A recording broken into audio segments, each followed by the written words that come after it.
ఈ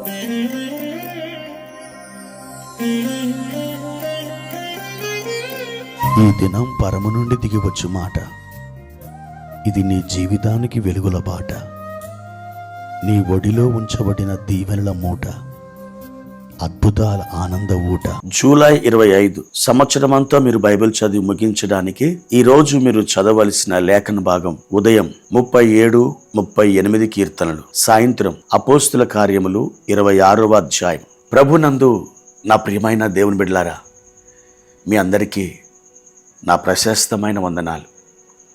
దేవుని బిడ్డలారా, ఈ ఉదయకాలం ప్రభు సన్నిధికి వెళ్ళి ప్రార్థించి దేవుని వాక్యాన్ని చదివి ఈ దినాన్ని మీరు ప్రారంభించారా? ఒకవేళ మీరు ఆ విధంగా చేయకుండా ఉన్నట్లయితే ఈ ధ్యానం విన్న తర్వాత మీరు దేవుని వాక్యాన్ని తప్పకుండా చదవండి. కొద్దిసేపు మీరు చదివిన ఆ వాక్య భాగాన్ని బట్టి దేవుని సన్నిధిలో ప్రార్థన చేయండి. మీరు చదివిన వాక్యము ఈరోజు మీ ప్రార్థనగా మారాలి. అందులో ఉన్న వాగ్దానాలు ఈరోజు మీ ఆయుధాలుగా మారాలి. అందులో ఉన్నటువంటి హెచ్చరికలు ఈరోజు మీరు దిద్దుబాటు చేసుకొని మీరు దేవుని చేత పరిశుద్ధాత్మ వలన సరిదిద్దబడి ఉన్నతముగా మీరు ఎక్కి వెళ్ళడానికి అవి ఒక మెట్లుగా మారాలి. ఈ విధంగా దేవుని వాక్యము ద్వారాను ప్రార్థన ద్వారాను మీరు క్రమపరచబడుతూ ఉన్నట్లయితే తప్పకుండా దేవుని చేత మీరు ఆశీర్వదించబడతారు, మీరు మేలు పొందుకుంటారు. ప్రియ దేవుని బిడ్డలారా, ఈ దినం దేవుడిచ్చిన ఒక వాక్య భాగాన్ని చదువుకుందాం. నిర్గమాకాండం 1వ అధ్యాయం 12వ వచనం. అయినను ఐగుప్తీయులు వారిని శ్రమ పెట్టిన కొలది వారు విస్తరించి ప్రబలిరి. దేవుని బిడ్డలారా, 12వ వచనం ప్రారంభంలో ఒక ఆశ్చర్యకరమైనటువంటి పదం మనకి కనబడుతుంది. అయినను, ఏమైనను? 12వ వచనం పైభాగంలో మనం చూస్తే ఐగుప్తు దేశంలో ఇశ్రాయేలు ప్రజలు ఎంతో విస్తరిస్తున్నారు. ఐగుప్తుల కంటే బలవంతులుగా మారుతున్నారు. అబ్రహాం, ఇస్సాక్, యాకోబులకి దేవుడు ఏ వాగ్దానం అయితే చేశాడో ఆ వాగ్దానం ప్రకారం వారు దీవించబడుతున్నారు. అప్పుడు అన్యజనులైనటువంటి ఐగుప్తీయులు దేవుని పిల్లలైన ఇశ్రాయేలు ప్రజల పట్ల ఒక అసహ్యమైనటువంటి భావాన్ని వాళ్ళు పెంచుకున్నారు. ద్వేషించడం మొదలుపెట్టారు.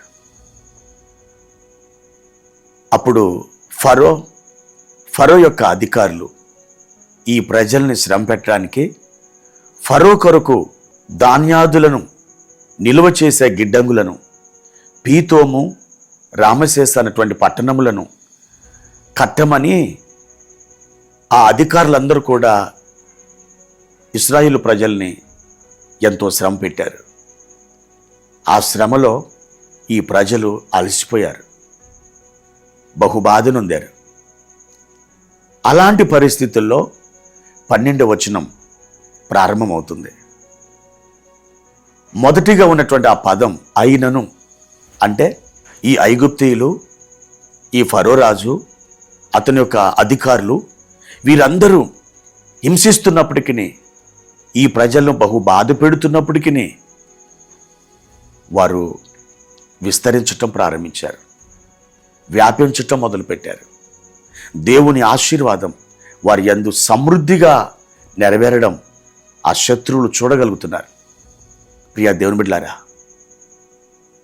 ఐగుప్తీయులు దేవుని బిడ్డల్ని శ్రమ పెట్టిన కొలది వీరు విస్తరిస్తున్నారు, వీరు ఆశీర్వదిస్తున్నారు, వీరు ఆశీర్వదించబడుతున్నారు.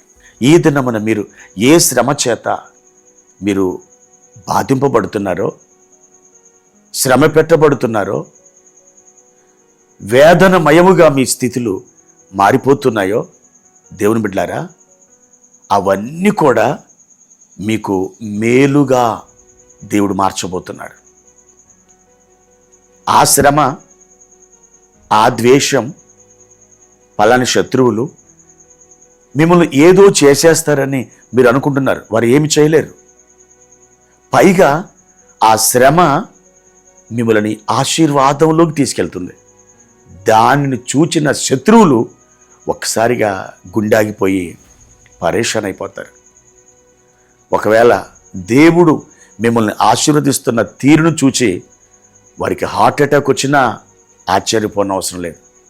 ప్రియ దేవుని బిడ్డ, ధైర్యంగా ఉండు.